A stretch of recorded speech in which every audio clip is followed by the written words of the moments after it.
भाजपा का विकास का क्रम चलता है, मोदी जी का नाम चलता है, मोदी जी की घोषणाएं चलती हैं और विकास जो हिंदुस्तान में 9 साल में हुआ, डबल इंजन की सरकार बनेगी, इस कल्पना को लेकर सरकार बनी।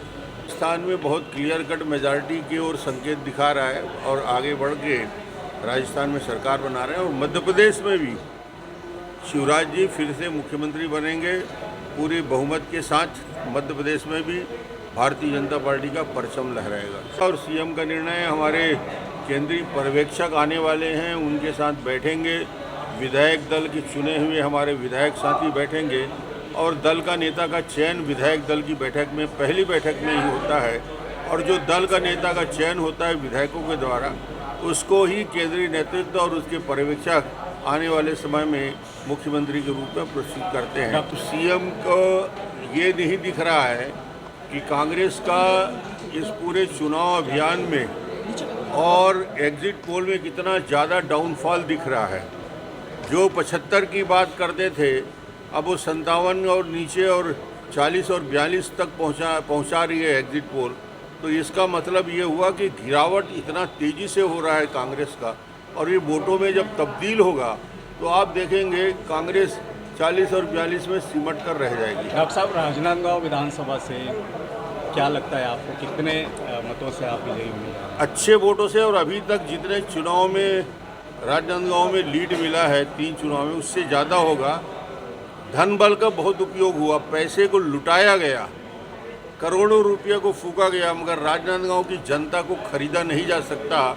ये इस मतदान में भी प्रमाणित होगा और भारी बहुमत के साथ भारतीय जनता पार्टी राजनांदगांव विधानसभा भी जीत रही है। एग्जिट पोल के नतीजे सामने आ गए हैं और उस नतीजे से स्पष्ट हो चुका है कि कांग्रेस जो 59 सीट जीत के आई थी उसका कितना नीचे गिरावट हुआ है, और 59 सीट से नीचे आते आते 2 एग्जिट पोल ने 40 और 42 तक का कांग्रेस के सदस्य संख्या बताई है।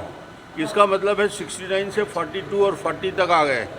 दूसरी तरफ भारतीय जनता पार्टी है 15 विधानसभा सीट जीतने से आगे बढ़ते बढ़ते 48 और 46 दिखा रहा है। ये आप दोनों एग्जिट पोल का नतीजा देखिए, ट्रेंड देखिए कि किस दिशा में एग्जिट पोल इशारा कर रहा है।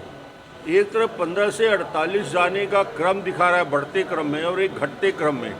ये घटता क्रम कहाँ तक जाएगा एक्चुअल गिनती में, 40 और 42 से ऊपर जाने की स्थिति में नहीं रहेगा। और भारतीय जनता पार्टी का जो ग्रोथ दिख रहा है वो 46 और 48 में नहीं रुकने वाला है, ये जाके 52 और 55 तक जाएगा।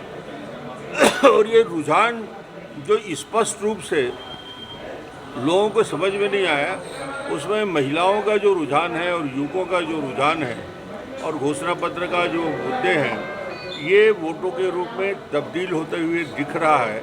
और उत्साह का वातावरण छत्तीसगढ़ में आज भी है, और मैं समझता हूँ कि भारतीय जनता पार्टी 3 तारीख को गिनती हो जाने के बाद पूर्ण बहुमत के साथ सरकार बनाने